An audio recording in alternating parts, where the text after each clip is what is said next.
Hello students, welcome to दक्षिणा ई classroom. हम लोग स्टार्ट कर रहे हैं assignment 2 of binomial equation, binomial theorem. और यहाँ पे देखिए आपके पास पार्ट 2 सेक्शन ए से रिलेटेड क्वेश्चंस थे।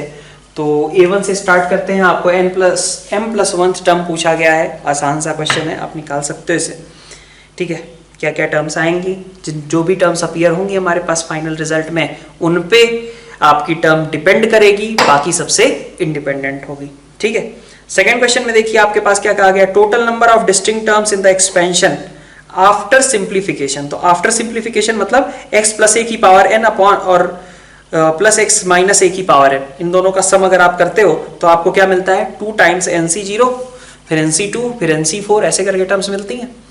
तो आपको तब भी आपके पास कितनी टर्म्स बची रह जाएंगी, ऐसा पूछा जा रहा है। तो nc0 बचेगा, 2 बचेगा, 4 बचेगा, 6 बचेगा, 8 बचेगा, ऐसे करके 100 तक चीजें जाएंगी। तो कितनी टर्म्स हुई, 50 नहीं 51, क्योंकि 0 भी इंक्लूडेड था ना। तो 0, 2, 4, 6, 8 अप टू 100, तो कितने टर्म्स हो गए आपके, 51 टर्म्स हो गए। ठीक है, नेक्स्ट अपन देखते हैं। नेक्स्ट आपके पास थर्ड क्वेश्चन क्या लिखा हुआ है। अब थर्ड क्वेश्चन शायद पहचानने में डिनोमिनेटर को थोड़ी दिक्कत आई हो, बट A3 में देखिए 18 cube plus 7 cube plus 3 into 18 into 7 और 25 को आप ऐसे लिख सकते हो ना। और डिवीजन में आपके पास क्या बनेगा, देखिए डिवीजन में आपके पास क्या लिखा है, 3 की पावर 6 प्लस, है ना, 6c1 3 की पावर 5 प्लस 6c2 आपका 15 हो गया, 3 की पावर 5 इंटू 2 भी है 6c2, है ना। थोड़ा सा इसको देखने में हमें ध्यान देना है। 6c2 15 हो गया, इंटू ये 81 है और 2 स्क्वायर हो जा रहा है। फिर आप देखोगे 6c3, ठीक है, 3 क्यूब और 2 क्यूब, और ऐसे करके आपके पास लास्ट की जो टर्म लिखी है वो क्या है, 6c6 मैं कह सकता हूं 2 की पावर 6, और यहां पे भी मैं बढ़ा देता हूं 6c0। ठीक है, तो ऊपर आपका क्या बन गया, a cube plus b cube plus 3ab into a plus b, तो that means it is a plus b का होल क्यूब। और नीचे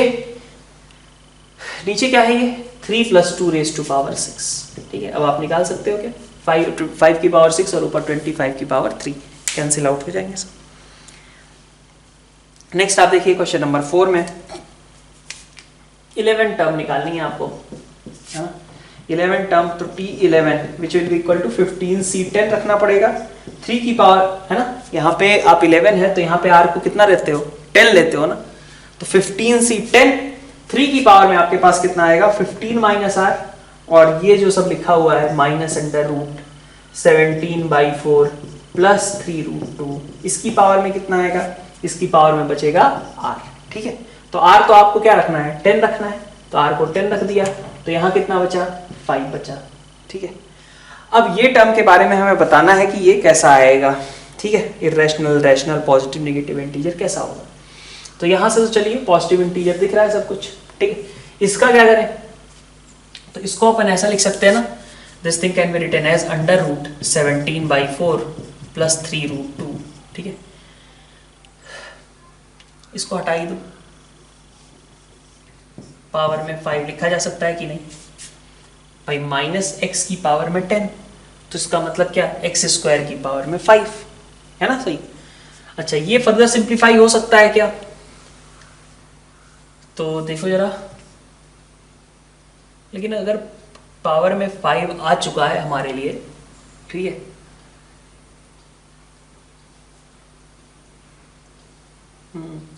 तो ये आपके पास टर्म आ रही है effectively 17/4 plus 3√2 raise to power 5, ऐसा कुछ। हम इसको सिंप्लीफाई कर सकते हैं क्या, जरा देखें, वैसे कोई खास दिक्कत तो नहीं है, बट देख लेते हैं एक बार। 9/4 प्लस 8, नहीं, कोई परफेक्ट स्क्वायर जैसी चीज तो नहीं दिखाई दे रही, शायद नहीं है शायद यार। देखो 9/4 प्लस 2 इंटू 3/2 और इंटू √2, ऐसा देख लें इसको। तो ये क्या लिखा है आपका, ये लिखा हुआ है 3/2, है ना, और ये √2, तो 3/2 प्लस √2 का ये होल स्क्वायर लिखा था, और उसकी पावर में 5 और लग गया, ऐसा हुआ ये, है ना। ठीक है, ठीक है, कोई दिक्कत नहीं है, रहेगा तो तब भी रैशनल ही ना, क्योंकि ये है 3/2 प्लस √2 की पावर में 10। ठीक है, बट जब आप इसको एक्सपेंड करोगे तो √2 की पावर 9, √2 की पावर 7, √2 की पावर 1, ये सभी चीज़ें तो रहेंगी जो कि इरेशनैलिटी क्रिएट कर देंगी। तो ये आपका इरेशनल टर्म आएगा। नेक्स्ट आप देखिए कि आपके पास क्या है, A5 वाला क्वेश्चन है। A5 वाले में सेकेंड टर्म आपका दिया गया है, देन वैल्यू ऑफ NC3/NC2। यही कर लेते हैं।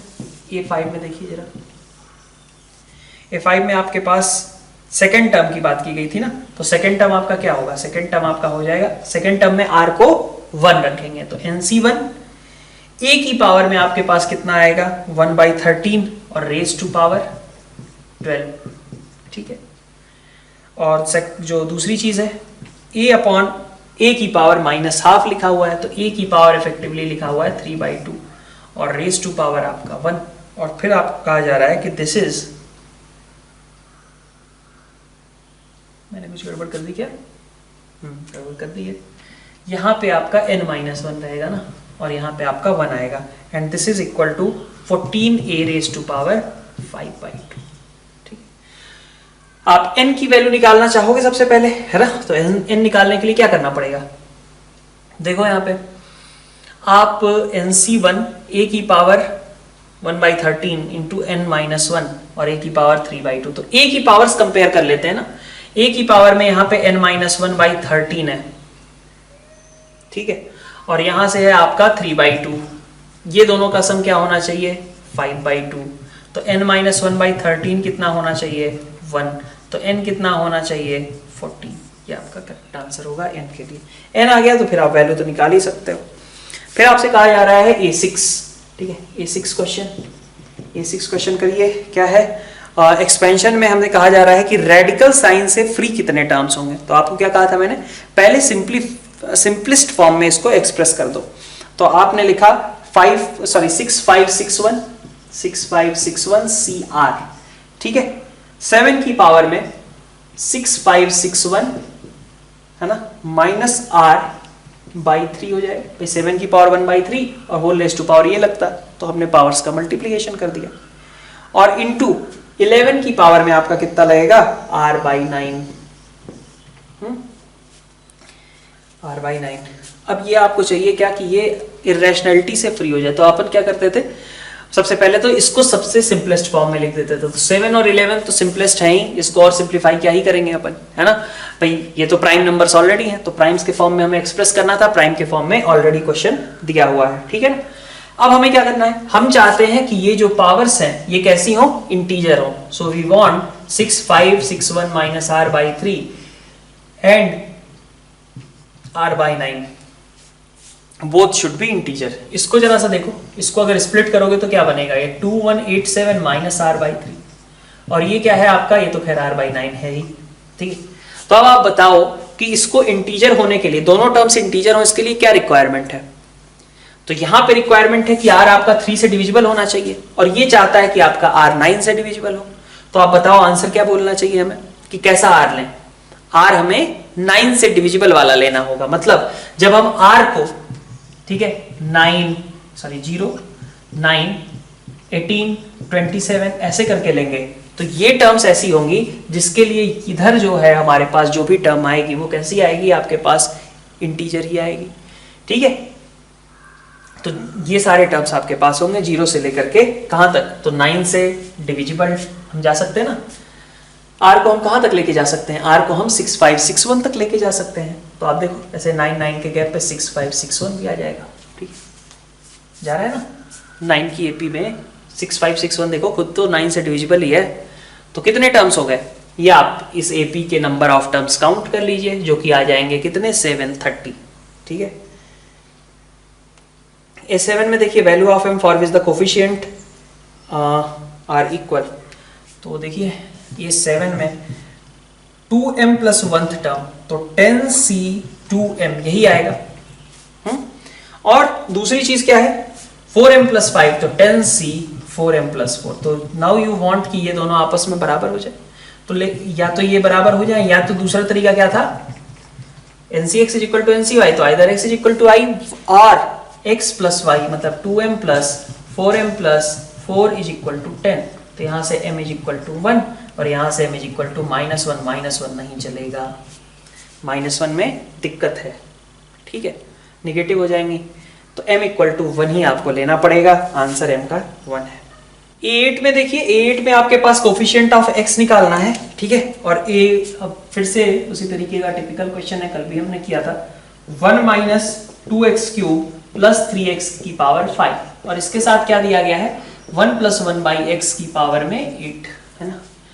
तो हमें चाहिए क्या, कोफिशिएंट ऑफ x चाहिए, चलिए ठीक है, आपको चाहिए इनमें से x की पावर 1 और, तो कैसे करेंगे, यहां से जब आप 1 को उठाएंगे, मतलब x की पावर 0 को उठाएंगे, तो आपको इधर से क्या चाहिए, कोफिशिएंट ऑफ x की पावर 1 चाहिए, ठीक है।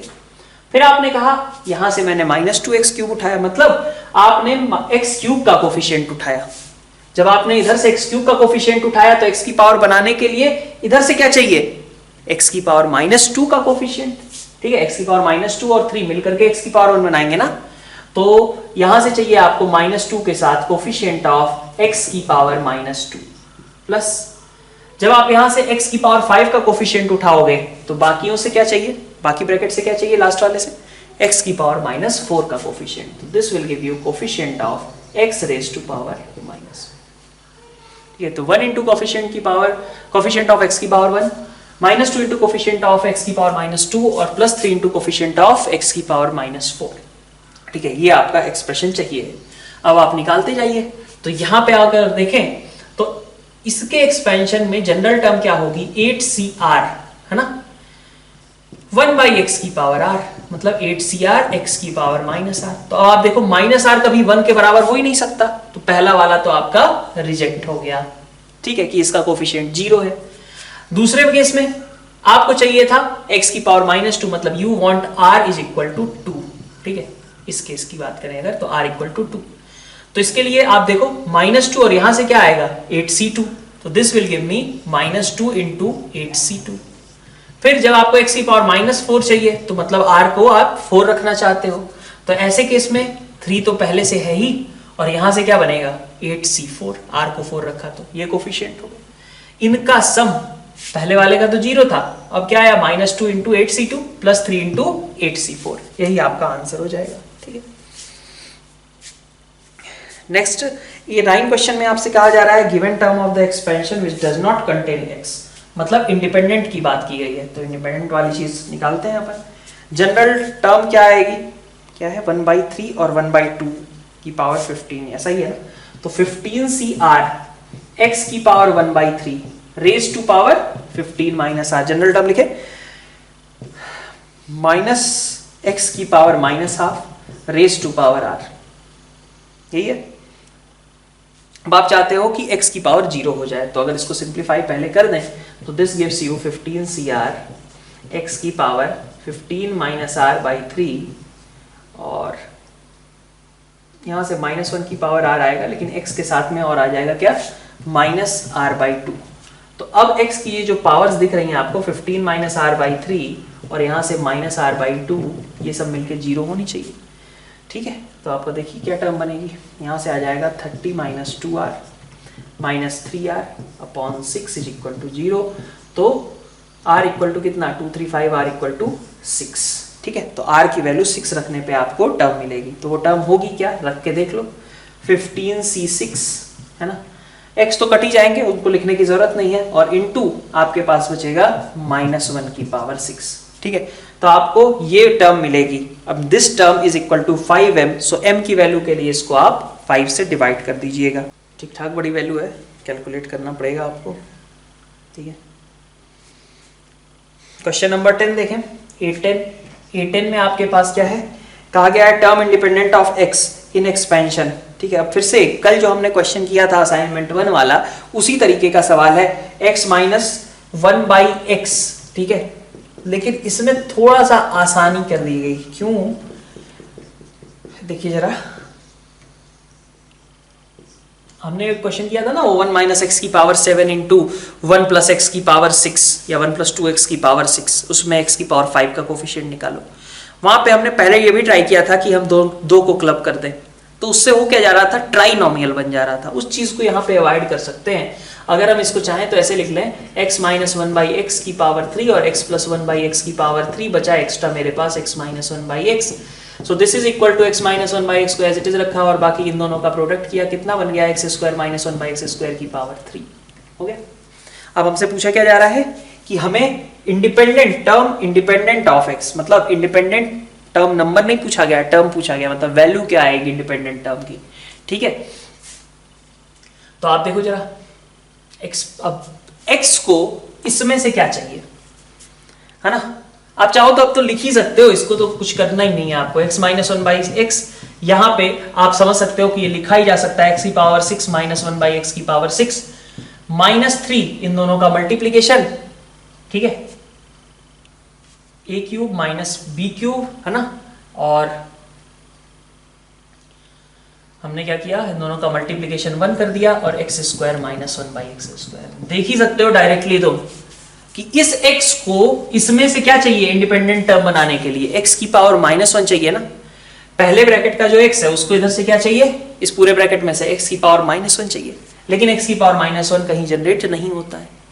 माइनस वन बाई एक्स को इस ब्रैकेट में से क्या चाहिए, ठीक है, हमें कोफिशिएंट किसका बनाना था, x की पावर 0 का, तो x की पावर 1 को इसमें से चाहिए x की पावर माइनस वन, जो कि नहीं जनरेट है। और यहां पे देखो 1 बाई एक्स को इधर से क्या चाहिए होगा, इस ब्रैकेट में से x की पावर 1, वो भी नहीं पॉसिबल हो रहा है। ठीक है, तो इसका मतलब कि आंसर कितना होगा हमारे लिए 0, क्योंकि जिन टर्म्स की रिक्वायरमेंट है वो टर्म्स अवेलेबल ही नहीं है, तो इसका मतलब आंसर क्या हो गया, 0 हो गया। ठीक है, तो हमारा असाइनमेंट 2 का यहाँ डिस्कशन खत्म होता है। नेक्स्ट लेक्चर में हम असाइनमेंट में हम इनफैक्ट जो सेक्शन बी के क्वेश्चंस हैं उनके साथ मिलेंगे, है ना। Thank you all.